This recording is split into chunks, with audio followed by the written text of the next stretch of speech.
What's up, everybody? Welcome to Roundup. And I'm not going to say the date, but it's the northward equinox of 2024.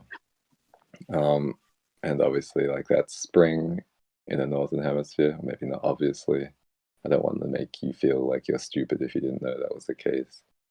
But obviously, to me, it's spring in the northern hemisphere. And it would be autumn here in Australia in the southern hemisphere, but I don't feel like the word autumn makes sense here because we don't have a whole lot of deciduous trees. So it's still second summer here in Bolo, which is like the name for Perth in um, the language of the people of the land here. And this is Roundup, and this is a container or a series in the Broom Radio where, roughly speaking, some of us gather to talk about what's been happening in the Broom for the last week or so, or since the last container of Roundup.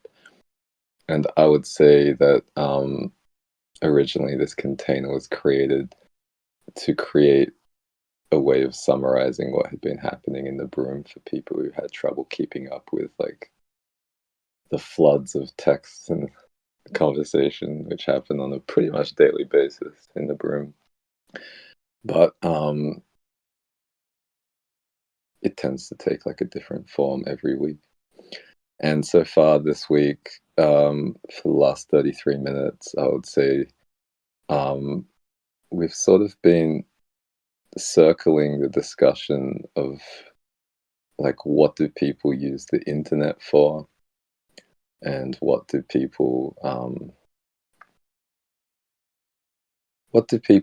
use community for outside of immediate functional needs? So, like, what does community mean to people outside of buying food or getting the plumbing fixed or, making meals and cleaning the house or the people that they work with? And we decided to start the recording there. So, Anna, you were talking about sort of, I'll say, like, your projection of like what the internet is for you onto like what it is for like sort of like most people on the internet, which you named as your own projection. And I kind of followed by saying that I felt like in some ways your perspective is probably accurate to, like, I want to say like probably like 85% of people who are on the internet, even if they wouldn't say it in those words themselves. And I was curious if you wanted to just like summarize what you'd said. But if not, I can just like paraphrase what I received from what you said. I'll try and summarize. Yeah, basically I was saying I think that people, well, based on my experience, I feel like I use the internet to interact with people, to basically like form connections with others who I feel like share my same values, and maybe also those who are walking a similar path that I am. Um, yeah, Mm-hmm. yeah. Yeah, I think you also mentioned interests, which I Oh, think right. is not to like be like, like you didn't say the thing you said before, but like it more to be like, I think that's a touch point, which maybe speaks to some people in ways that the word values doesn't. And I would also say it's Yeah. really interesting to me, no pun intended, because I feel like values are often like quite far below the surface of people's self-conceptualizing, or like, people sometimes call it like conscious self. And I would also say that people's true values are often quite different from like their stated values at any given time where they might be called to state values. Whereas I Mm, think interests are kind of more consistent. Like people are more consistently interested in astrology, people are more consistently interested in Kali Uchas than they are in, say, like the right to exist on land that your family has been on for generations, which I think tends to come and go. Um, curiously, um, I don't think I've seen anybody mention like the war in the Ukraine for a very long time. Um, I haven't seen anybody mention uh, the war in Myanmar almost at all. And I would say I haven't really seen people talk about the Levantine crisis anywhere near as much as they were talking about it, like in the last 3 months, in the mhm. last 3 weeks. Yep. So I would say in some ways those things end up being like fora, or like, forums, like plurals of forum, um, for people to project their values onto, but I would call them Mhm. interests. And I would call them like less stable interests than say like astrology or Nicki Minaj. Um, so going back to what you're saying, and I guess like what I was about to say when I started the recording is, yeah, like for me, like the internet is kind of like this, like if I look at it as like a distribution of who's sort of like represented. Yeah, Podrock just shared like a bell curve. Yeah, I would say like when I said that Anna's perspective probably represents the bell curve, I'd say like it's inside that like 34.1% on either side of the mean or the median. Um, but I'd say it's more like 85%. And then on either side, I think you have like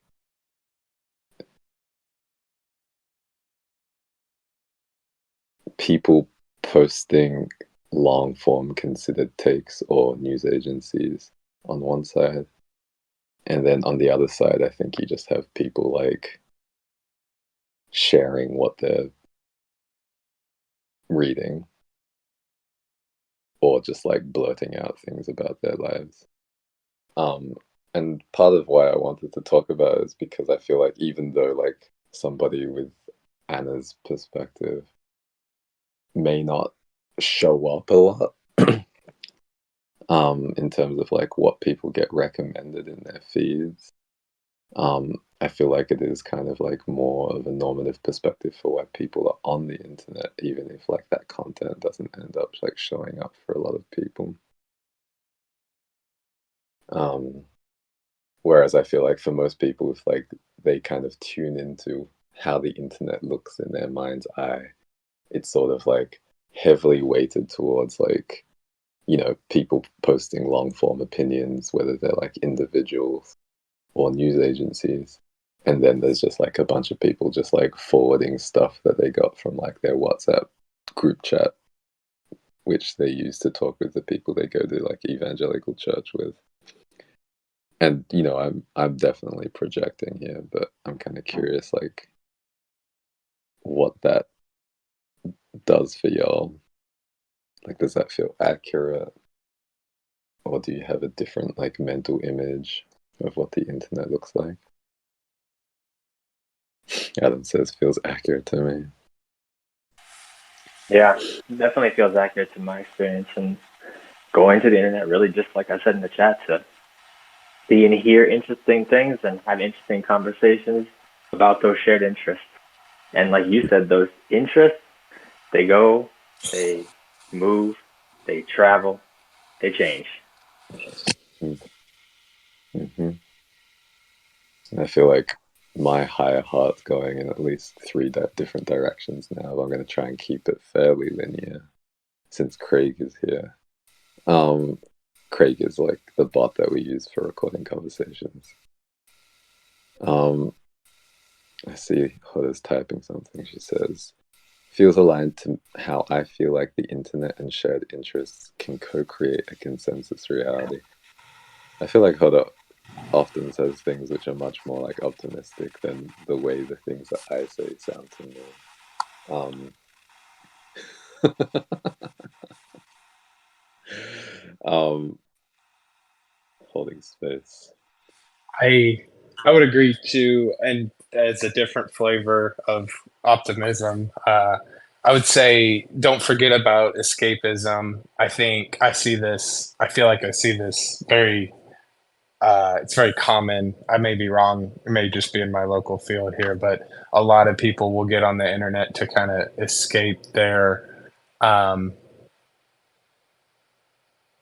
present reality, and they, because with the internet you can just kind of go anywhere and see anything, and so I think escape from present reality is another big reason why people use the internet. So I don't think we should forget about, maybe not Definitely. a positive potentially. Yeah. I mean, I feel like it overlaps quite a lot with, I don't think like it's necessarily mutually exclusive to what's been said so far about people pursuing interests and pursuing interactions with people that they share interests with, and then at some point like values.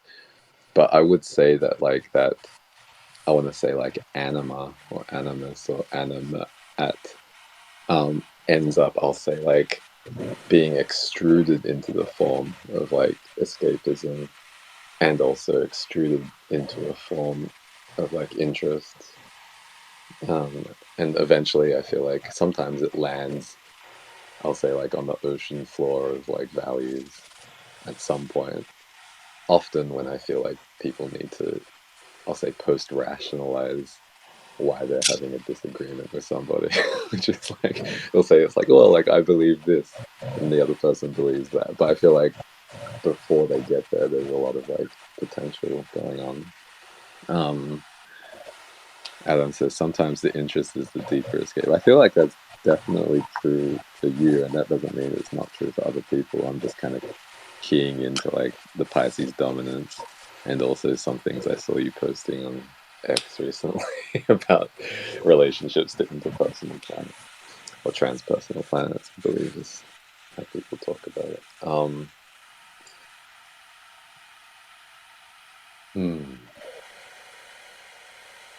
But yeah, definitely hard for me to forget what you were talking about, Fogger, because I feel like, I mean, recently I put out a question on social media on X/Twitter. I put it out on Mastodon and Threads, but I don't think anyone sees my posts there because barely anybody interacts with them apart from for like y'all. But on X Twitter, I'd say like a lot more people interacted with that post than I thought they would. And basically, I was asking like, are you here for, I listed out a few options like, are you trying to build a business and find customers? Are you trying to learn about the world? Um, are you just trying to distract yourself? And I think there were like three other options, but I feel like you kind of get a sense of what they were. And I would say that like my following, my active following, is dominated by people who are interested in spiritual pursuit. There's a lot of people that still follow me. When I used to write about association football/soccer. There's probably a few people who still follow me from like when I was active in the Yang Gang. There's probably a few people who still follow me from like when I was working at Etsy. And I'd say a lot of those people don't see my content anymore, slash probably don't even log into X Twitter anymore. But I'd say, yeah, like probably 90% of the people who see my content are people who would probably feel pretty okay with labeling themselves as like spiritual seekers. And it was kind of refreshing to see that at least 60 or 70% of the people who responded said that they were there to either and make friends or distract themselves, which I feel like is why I've been kind of meditating on, I'll say, this like stream of um, awareness or experience for a while. So yeah, it's definitely difficult for me to forget that people were trying to like escape something from like their present environment. And I feel like it's consonant with my experience outside of when I'm intuitively called to get on social media. And like you know, you can just like hold that in a container regarding like what does it mean to be intuitively called. You know, people might say like, oh, like you're just putting a different label on your addiction to social media, which many people have tried to say. But it doesn't feel like that to me, and I'll just leave that in that container. But I'll say like often I'll get different kinds of nudges to check my phone, and I would say I catch them, and I usually like in the parlance that we use pretty commonly in the broom, I'll say I dismember myself because I ask my body if it makes sense to dismember myself. And usually when that happens, it's because there's something about the present environment that triggers me to want to dissociate from it. And I would say, yeah, like since most of us have smartphones now, and I would say like since there is sort of like I'll say like an accessible path to the ocean in the form of parasocial media, I feel like it's more and more common that when people are triggered by their present environment, that they will pull their phones out, right? And I guess I'll qualify that by saying, like, before parasocial media, you had a smartphone, you had the internet, but you mostly kind of had to be more intentional about where you're going when you're dissociating or trying to dissociate from your present environment. Like, you'd be like, what am I going to Google? I don't think most people would have the presence of mind to be like Googling, like, why am I pulling my phone out right now? But, you know, like maybe they would have like sports or like music or some sort of like broad common interest. But I would say that like all of those common interests still have a form of directionality, right? Like for sport, for me, like the directionality is like quite martial and quite intense in its flavor or its texture. And then if I think about music, it's just like, well, yeah, I think everybody listens to a different form of music. But I would say, like, overall, listening to music for most people is going to be like not so much intense, but I think it's going to be like momentum building. And that can be like either in terms of like feeling motivated to do something. I'm thinking about people who listen to music when they go for runs or go to the gym, or it's going to be like moving on some emotional level, but still has like kind of an intensity to it, and which is less intense than sport, which I think a lot of people don't even like sport. But again, like it has a directionality, and therefore I'd say like in a moment of dissociation, when people might have to choose like what kind of flavor of dissociation they want, sport and music are going to require maybe more intentionality or will than is available in that moment of disassociation. Um, and then, like, I'd say, like, if you compare parasocial media, and I'm talking about like Facebook, um, TikTok, X, Twitter, Mastodon, Threads, or Instagram, compared to like the intensity of those other types of dissociation, I would say it feels much more diffuse to me. But please disagree.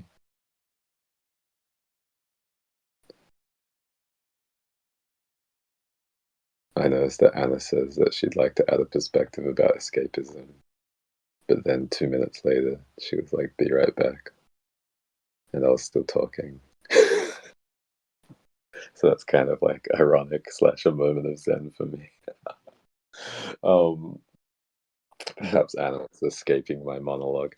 Um, I, I would say I agree that like music, sport is going to have a higher degree of intensity and maybe like more, yeah, direction or momentum in a certain way.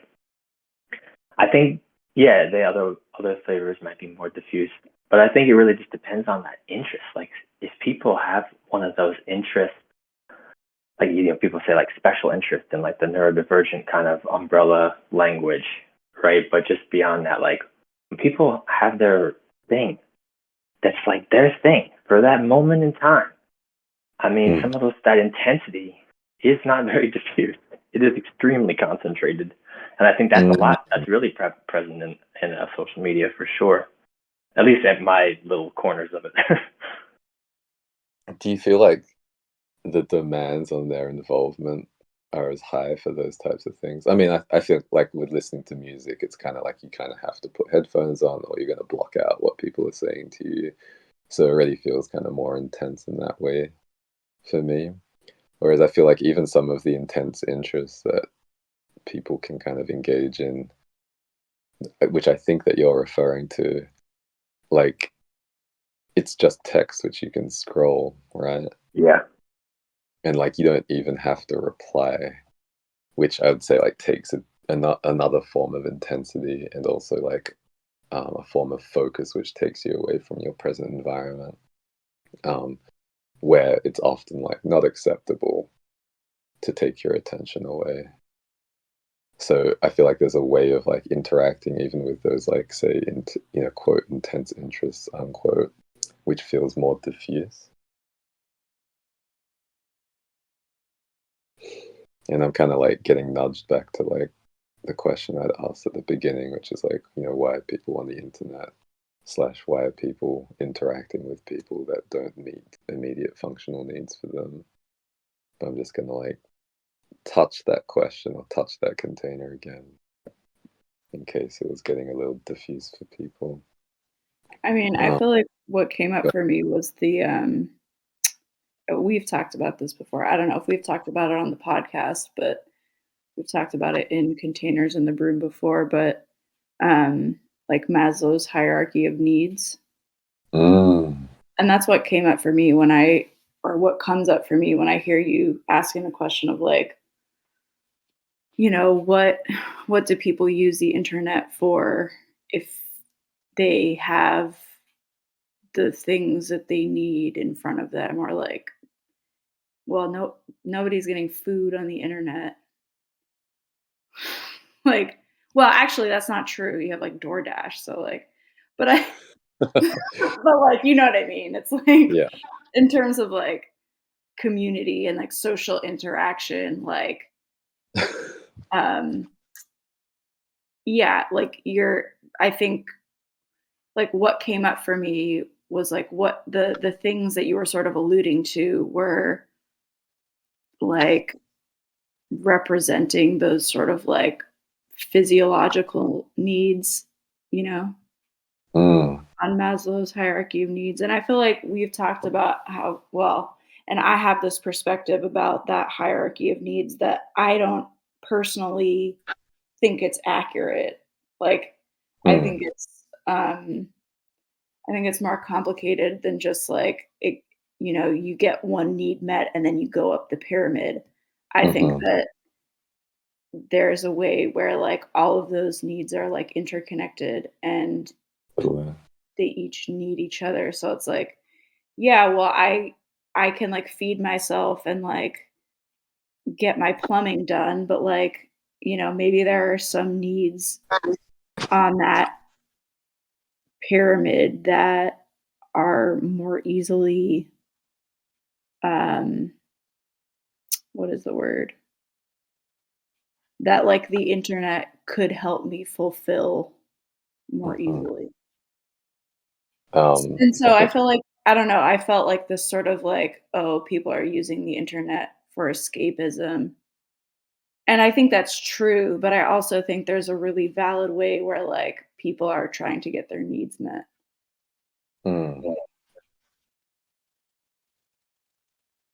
Yeah, I don't feel like they're necessarily disjunct. Like, I feel like maybe sometimes people only start to think about some of the, like the higher up needs on Maslow's pyramid, like belonging, actualization, self-actualization, and transcendence, right? when they're triggered by something in their present environment, often Sure, yeah. I would say like by a lack of having some of those more basic needs met, right? So like Yeah. I can imagine if someone's in a conversation and something about the conversation makes them feel like kind of poor, or like, starts to like trigger dysregulating, I'll just say things around money, then they might pull their phone out, right? Or even I would say like if people are in a conversation and they're not getting their need for belonging met because they feel kind of alienated by the conversation, or Right. maybe people like not listening to them or talking to them, then they might pull their phone out. Yeah. And then yeah, like Podrock says, the general answer to seek fulfillment where there is a lack of, I feel like, yeah, Yeah. they may be in some level like you could label what they're doing as escaping from the present moment, but that may take the form of getting some of these higher level needs met where they end up on social media where, again, like you said, you're not going to get food needs met very immediately. But um actually, I mean, the reason why I brought up this hierarchy anyway is because I feel like when I get those like quote higher level needs met, it's easier for me to actually get like the lower level needs met. Totally, You totally. know, like when I feel like I belong, I find it easier to feed myself, for example. So I feel like that was the whole reason I brought it up to begin with because I was like, the idea that it like goes from top to bottom or bottom to top never made sense to me. Hmm. Yeah. Yeah, and I'm not even sure if that's like how Maslow like intended it to be read, but I feel like it is how generally people tend to read it. I mean, yeah, because that's how it's laid out. It I mean, wasn't a I c don't think. it wasn't a I mean, laid circle, it out. was a pyramid. I mean, I think it's like laid out in a certain way, but I don't think that he necessarily meant for people to take that interpretation away from it. I see what you're saying. Yeah. It's like that's the way it's when you say that's the way it's laid out. I feel like that's based on kind of like how you interpret it, right? Whereas Right. like I feel I often interpret it in different ways in a way which I feel like aligns with what you're saying, Uh-huh. and also like I would say, which is like closer to what I feel like Maslow's original intent was. But Mhm. then I can also align my perspective with how people normatively interpret it because I'm used to code switching.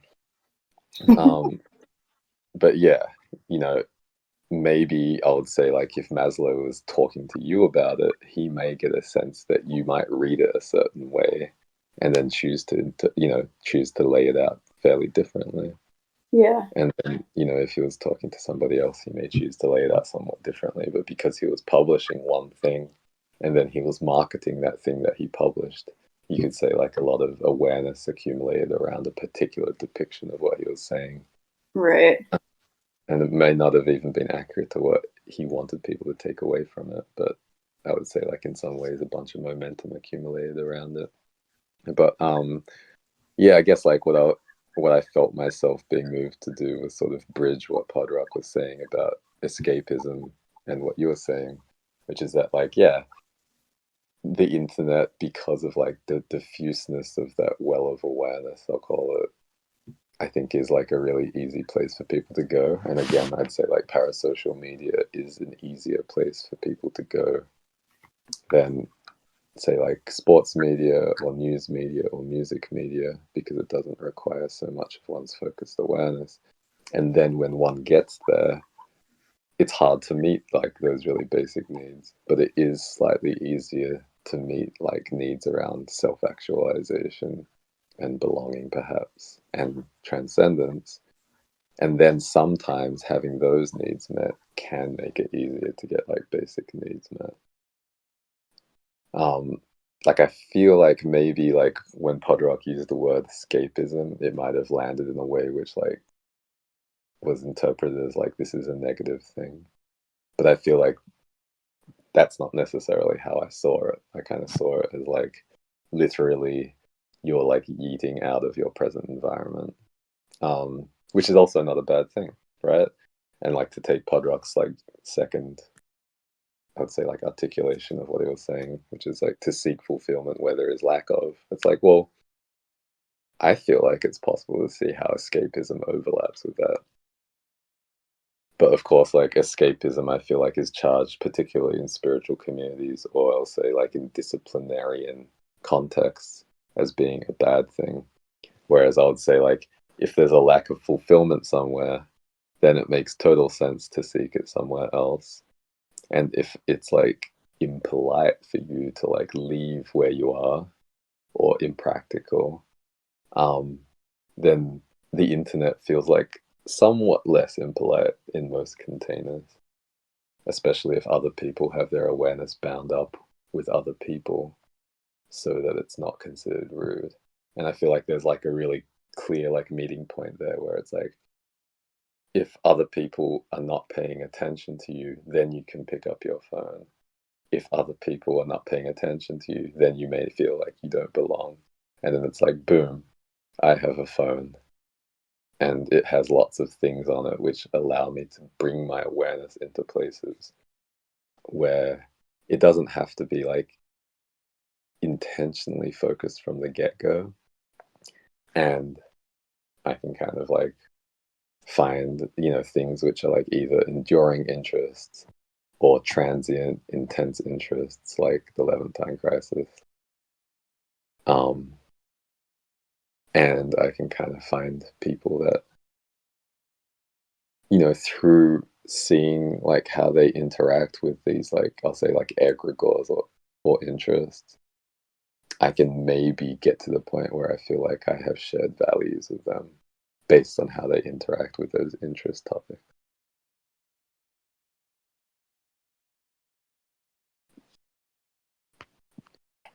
In the chat right now, Huda's saying, yeah, like escapism and dissociation have similar stigma around them. I agree with that. But I really like what Podrock was saying about seeking fulfillment where there is lack of. I mean, like whether or not they actually find fulfillment, I think is kind of a really juicy question for me. But I don't want to move the conversation on too quickly. If y'all have anything to say about what I just said. I am interested by the question, or like by what you said, whether they seek fulfillment or not is a juicy question.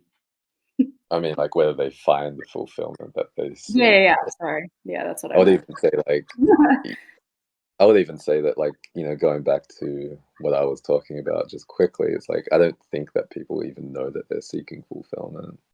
And I think it's actually Yes. like part of the reason people end up on parasocial media on their phones is because they don't know that they're seeking fulfillment. And Agreed. it's very Yeah. hard for them to define what they're seeking or the fact that they're seeking at all, right? They just feel that lack. Yeah, And it's totally. like, okay, where does my awareness go where I can be as unintentional as possible, because intentionality is really hard to find, I'll say, like when we don't feel like we're getting needs met, right? Yeah. And then they end up in this basin where they find interest, let's say. um I am curious what makes that juicy for you though, like whether people find fulfillment or not. I'd say like I can't remember. I'm trying to remember if Craig slash the recording bot was here when I said that. But like, you know, I'll say that for one reason is like I come from lineages which tend to focus on the base of Maslow's pyramid, right? So it's like, like stereotypical like immigrant background. It's like best case scenario, you end up being like a lawyer or a doctor or a dentist. If you end up being an engineer, then it's like that's acceptable, but it's not quite like the base of the pyramid. Um, and you always have to learn how to cook for yourself. Um, but yeah, I often find myself, especially in the last 3 or 4 years, again, like intuitively nudged towards like community, and I would say like building community, and then also helping people, you know, as far as I can tell, um, get their needs met, like whether they're like more metaphysical or physical. So I think like that's why the question is juicy for me. It's like, okay, like what are people like missing when they end up on parasocial media, which is sort of like the easiest place to find them. I'd say like in most cities in the world, right? Um, and then how do they build some kind of like conceptual understanding of what they're seeking? Um, and then is that conceptual understanding actually like what they're lacking? Does it represent what they're lacking? And B, like, do they find it? Because I feel like, yeah, again, I'm kind of cold to understand like what people are lacking and whether it's like met or not. Does that make sense? Yeah, that makes sense to me. And then I'll say like somewhere like really like small in that cloud of like awareness, I would say that I'm bringing to this question when I say it's juicy. I would say like, yeah, where does like my work fit into that? Mm.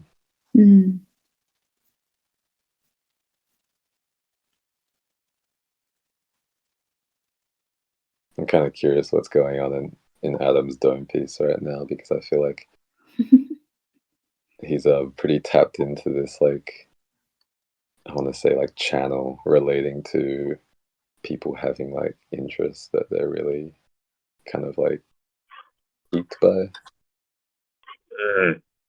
I'm not outside, and I'm also minding the husky. So, yeah, I mean,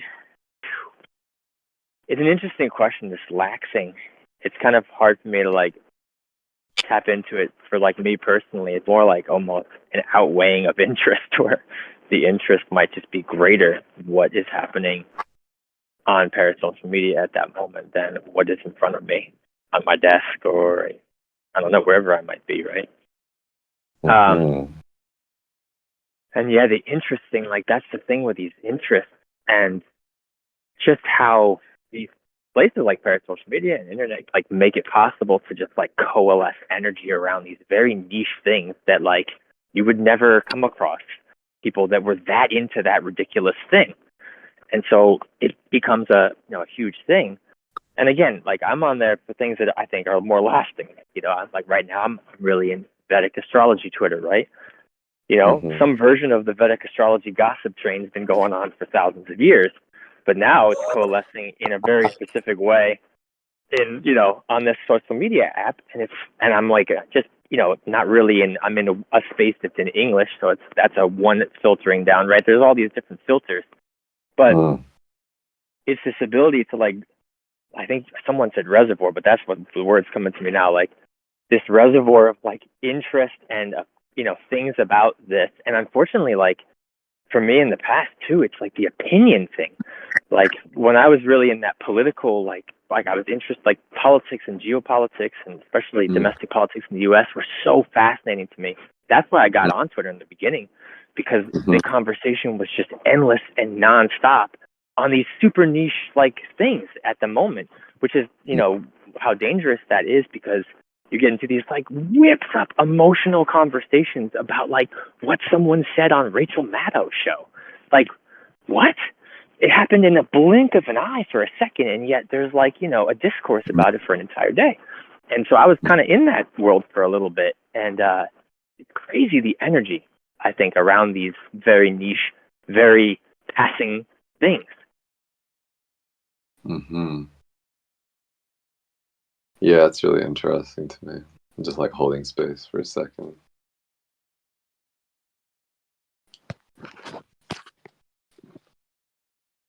And it says Rachel Maddow. My mom used to love that show. Yeah, I mean, I think that's really interesting. And kind of like as a sidebar, I feel like what's happening with people who are kind of like reaching, like, I want to say, like, quote, retirement age, unquote, and like what's happening on parasocial media is super interesting to me. Because I feel like they still, politically, to kind of connect it to what Adam was saying, they still kind of represent like most voters, especially in countries with like non-mandatory voting. And I feel like they also represent like probably a lot of like the resources which aren't tied up in, like the pockets of the elite. Um,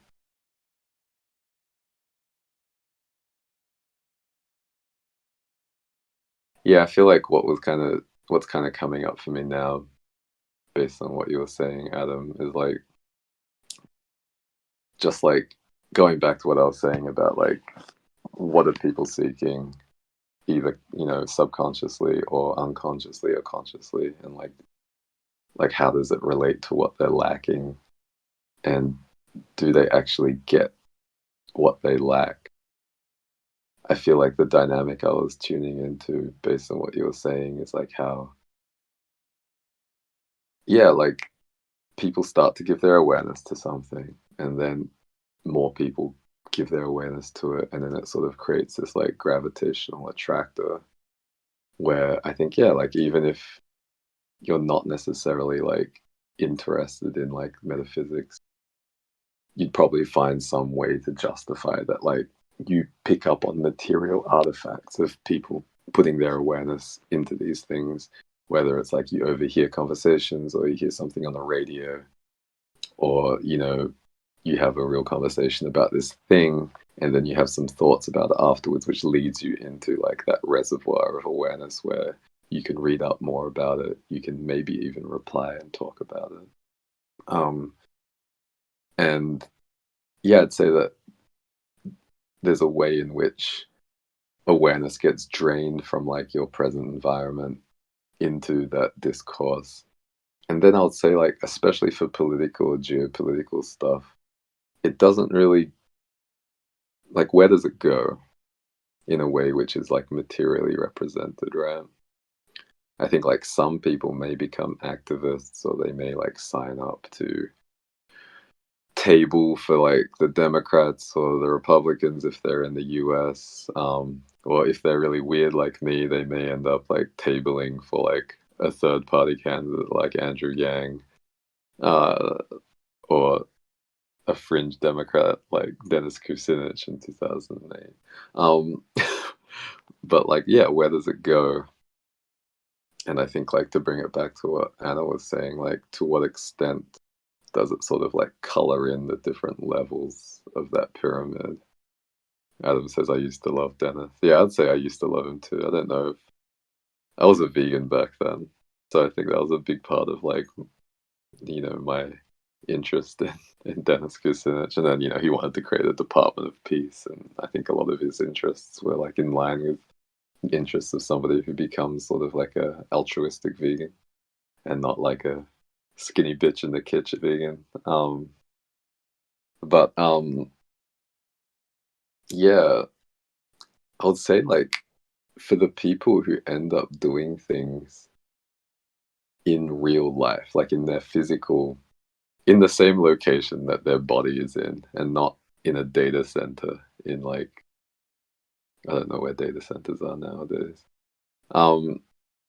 Then I'd say that it does start to get people's needs met in a way which actually registers and addresses, I would say, the lack that causes people to get out of their present moment, to use Podrock's definition, right? Texas, maybe. Where are the data centers? Where are we having this conversation right now?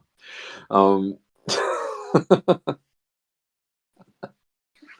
but I think y'all know what I mean, right? It's like if you go to a march for Palestinian liberation, then you may experience the co-regulation that occurs when your heart field is in immediate proximity to other people's heart fields, and that there's alignment there because you're marching and maybe someone's singing a song about Palestine being free from the river to the sea. There is like co-regulation there, so you're probably getting needs met when it comes to like belonging in like I'll say like a physically representable way. Um, then maybe you see somebody that you're like interested in starting a family with at Woodstock, and then you end up hooking up and you have kids, and then they become part of like your immediate family, and then you know they're making money, maybe you're making money, and you're using that money to pay the plumber and buy food and like fix the shingles on the roof. I think they're called shingles. And like you're getting like the base of the pyramid needs met there. But I'd say for like maybe I want to say like 80+% of people, when they're putting their awareness into these interests online, most of those interactions never make it to their physical environment. I'd say most of those interactions happen in the fiber optic cables which connect the data centers, where the material artifacts of our interactions are stored. And it's like, well, that's sad. Adam says, where are my qubits? I don't think we're using quantum computers for the conversation yet. We may be inside a quantum computer, depending on who you believe. Or, depending on how you think about like quantum fields and quantum computing, you could say like we're both inside and outside of quantum computers right now. We're representable inside quantum computers, which may not exist yet. And they're representable within our quantum computers, our bodies. But yeah, going back to what I was saying, I feel like you'll probably get what I'm saying, right? About how like a lot of the awareness ends up like not making it back to the physical environments. And then without wanting to like move too quickly, I feel like I want to like bring focus to what I've been kind of calling like the community of people who are spiritually seeking. And I'm also going to like include in that community people who maybe consider themselves like spiritually skeptical, but are interested in improving their psyches, right? Because I don't think that there's a ton of difference between people who pursue spiritual work and people who pursue like psychological or psychotherapeutic work. I think that in some cultures, in some times, like spirit and psyche were basically one-to-one. And I know that Adam's been hosting containers about psyche in Archetypal Hour. So I'm kind of curious how that lands for you. But I'll also say that in current time, when people think about psychology, they're probably mostly thinking about self-concept.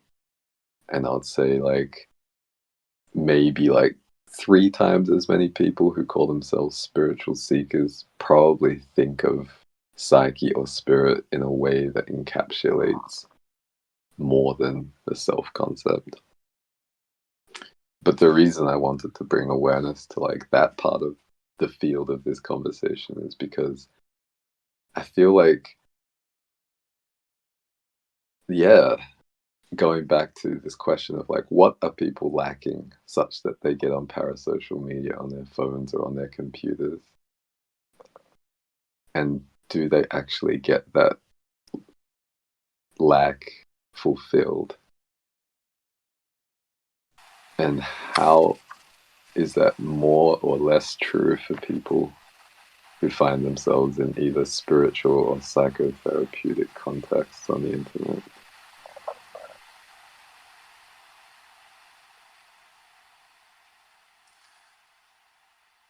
In your experiences?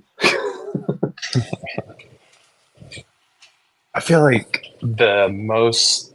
when I get online, that 80% number of people getting on and not getting any lasting real fulfillment feels pretty aligned for me. And I feel like the times that I get fulfillment when I get on the internet is I'm getting on in a regulated, grounded, highly conscious way with kind of like I don't want to say like a mission, but like a objective, like non-spiritually speaking, like I'll need to do something in my present moment, a trade thing, or learn how to put something on my car, and I'll get online and I'll look that up and then achieve it in, you know, present reality, and it's that I feel like that brings some fulfillment.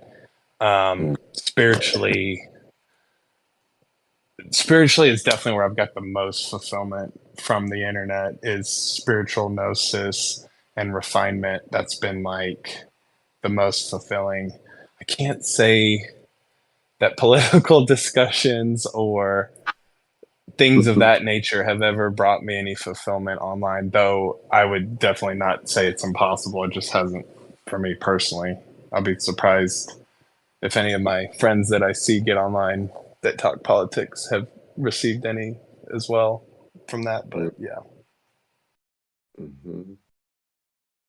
I really like that you brought productivity into the fold because, well, for two reasons. One, before I became a spiritual person, I would say that, if I was feeling a lack of fulfillment, I would go to my phone, but I wouldn't go to parasocial media or social media. I would go to like Todoist, which was the app that I used for productivity. And then I would see like, like what did the algorithm I had programmed for myself into Todoist say I should be doing. And then often I would do that. But secondly, I would say that for me, I'd say that like my senses for a lot of people and for their ancestors, productivity was an intensely communal activity, not a solo activity. And somebody I was just thinking of started typing as I said that, which was Anna. Because, like in the broom, like we're like somewhat organized and we've talked about getting work done in the context of, I think the term that Anna uses is body doubling, which is like when you just log on and you say you're going to do work at the same time. And then sometimes you do it, right? And I think like the way I relate to it is like study groups at university where you just go to the library at the same time. You'd say hello, maybe you'd have like bubble tea or something, which is pretty stereotypical. This was before bubble tea became like a thing that everybody did, and it was a thing that only Asian people did. I'd say like bubble tea was never my thing, but I digress. You'd get your bubble tea, and then you'd get in the library and you'd do some stuff together, and then you'd like leave maybe, or maybe you'd go karaoke afterwards or go drinking. This is all very stereotypically Asian stuff. Um, but yeah, I think like these are all ways in which maybe people can understand what I mean when I say productivity was inherently collaborative or communal for a lot of people. Whereas I feel like, yeah, most certainly, like in my experience, most recently, productivity has become like a solo thing. And I think there have been like tiny little efforts to make it more of a communal thing, but especially like now that most of us do information work for a living, it's become a lot less communal. And I would say that in the collective consciousness, ideas about how to do communal work in a way which isn't like authoritarian or based on rules and protocols is pretty lacking nowadays because we just don't have as much experience about it. I kind of think about like American football and like running plays, or even like basketball and like running specific offensive plays. Um, and it's all very sort of like algorithmic or instruction based. And then I think about association football or soccer, where it's like you have like an overall strategy, but there's a lot of like individual decision making involved, and a lot of that individual decision making is powered by the interperception amongst teammates. And that's a kind of teamwork which I feel like many people don't have a lot of opportunities to refine, because most of the communal collaborative teamwork contexts are rules based, or a lot of the work is like solo on terminals. Um, but I think like going back to what Podrock was saying and like the vein of conversation about what people are lacking, what's gets them into containers where they're talking about spirituality. Like what's coming out of that kind of container for me, one is that I'd say that for me, integrated and, yeah, I'll say interesting spiritual practice is about getting lacks met, or closing lacks, or closing disparities between what people lack and what they have.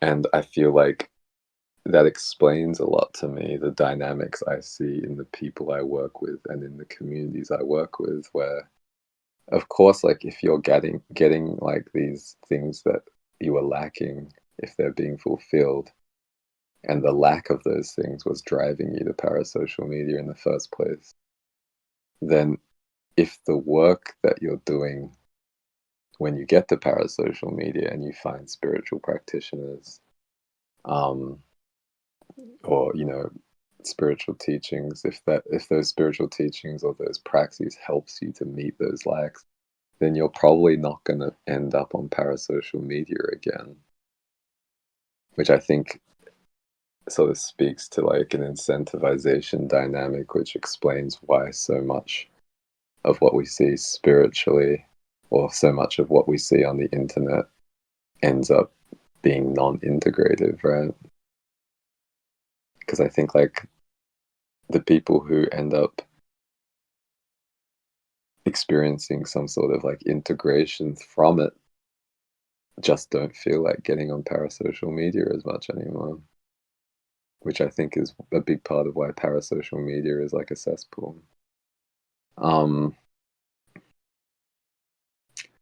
And then,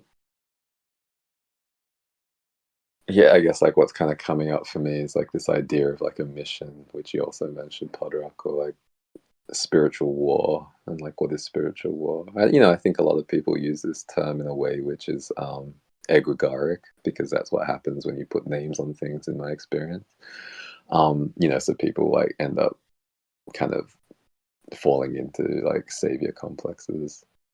But I'd say on a non-personal or transpersonal level, I would say the spiritual war is about making sure that people's awareness goes back towards sustaining their awareness and the quality of their awareness. And yeah, going back to what you were saying, Pod, I think like, yeah, 80%, yeah, I want to acknowledge it's also part of what I was saying, but like, I think 80% of people's awareness when they go onto the internet is not improving the quality of their awareness, or directly feeding what allows them to keep producing awareness, aka like living. And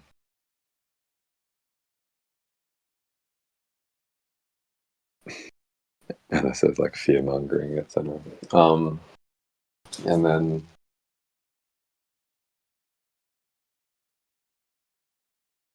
yeah, I guess I'm kind of curious what y'all think. I'm going to tune back into like the container I said I was going to put to the side around being intuitively nudged towards being on parasocial media. I'll say like in the way that I feel I am, which is like, I don't like being on the internet, but I'll say that yes, I sometimes get nudged to go on the internet, and I always ask my body if there's something to release there. And then when there's nothing to release, I end up on the internet trying to do, I'd say, this spiritual work that helps people to fulfill what they were lacking when they got on the internet in the first place. I guess like the prompt which I'm trying to get to is like, how do y'all think this work survives? And do you think it's possible that more and more people may continue to help it survive and thrive if they're able to use the internet in ways which don't come from lack?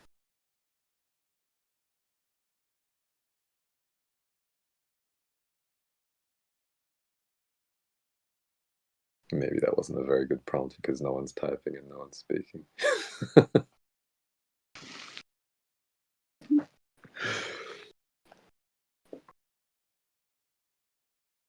Maybe I'll say, how do you feel your relationship is with using the internet in a way that doesn't come from lack or dissociation.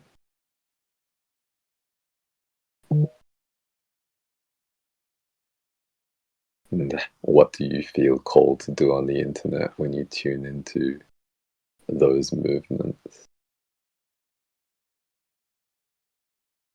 Or does it happen at all? Thank you for laughing and thank you for mming. Mm. Mm. Mm. Mm. Ooh, I mean, that's a big one. I don't necessarily feel called to do anything on Twitter, uh, by any means. Mm-hmm. The lack not coming from lack. Yeah, I mean, for me, like clearly, like I would definitely prefer not to have ever feel like the interest of what is available through my phone to some digital conversation is more interesting than what might be in my immediate environment. So, I mean, it's not always the case. Can't, do we work jobs that uh, require us to be in certain spaces for certain hours in order to be considered working, right? Mm. Even if the work happens at all kinds of different places, different times, and a different scale. But either way, I still would prefer to have things in my immediate context be so interesting that there would be like I would have to summon a ton of willpower to get away from them and go into what's available on Twitter, for instance. And that Mm-hmm. happens, and I'm happy when it happens. Sometimes, you're just so busy you can't do it anyway, and you realize, oh, but how do I feel in my body? Especially if for some reason that thing that you were doing was really like, vital, like you felt the blood flowing and you were really in whatever it was you were doing, and how superior, for me at least, that experience is. Mm-hmm. Yeah. It's interesting for me because I feel like I'll say that when I do what I feel called to do on the internet and it doesn't come from a place of lack, I don't feel like it's not happening in my physical body or my physical environment. Does that make sense? Or like maybe more concretely, I'll say that if I go to like a contact improv jam and then I hang out with the people who I was like, sliding my bodies around with and like taking naps on and stuff, and we talk and we have really great conversations, I would say like of the intensity and intention that I have on the internet with y'all sometimes, it doesn't feel any more embodied than when I'm doing it on the internet. And I feel like that happens because I'm using the internet in a way which doesn't come from a place of lack. And I feel like that's accessible for a lot of people.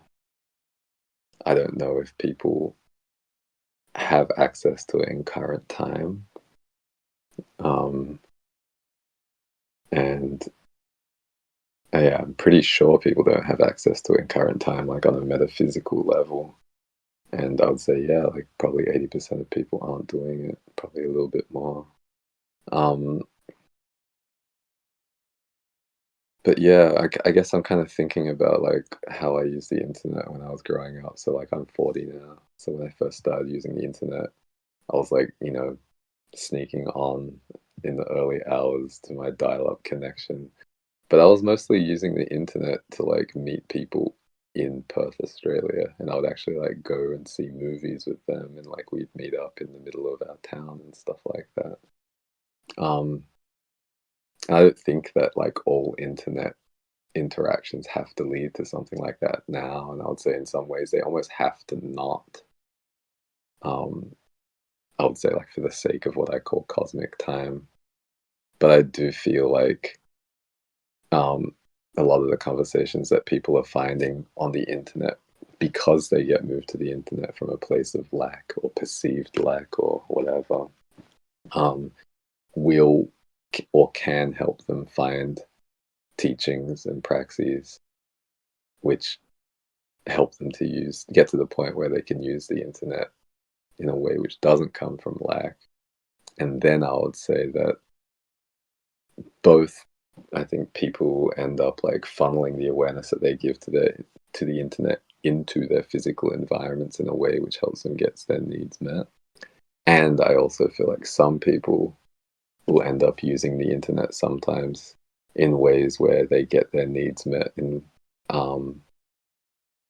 ways that feel indistinguishable from getting their needs met in physical environments. Adam says, my first interest was Simpsons wave files.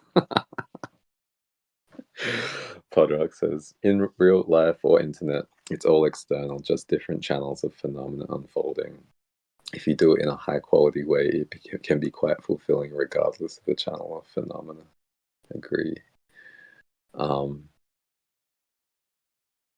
yeah, I would say that, like, for me, like, the Broom and the Broom Radio is a place where people can find teachings which help them to I would say just for now, like, more integratively work with their awareness, whether that's on the internet, whether it's off the internet, or whether it's on the internet in ways that become in real life off the internet. And hopefully it's one of like many, many different places where people can encounter that kind of spiritual work.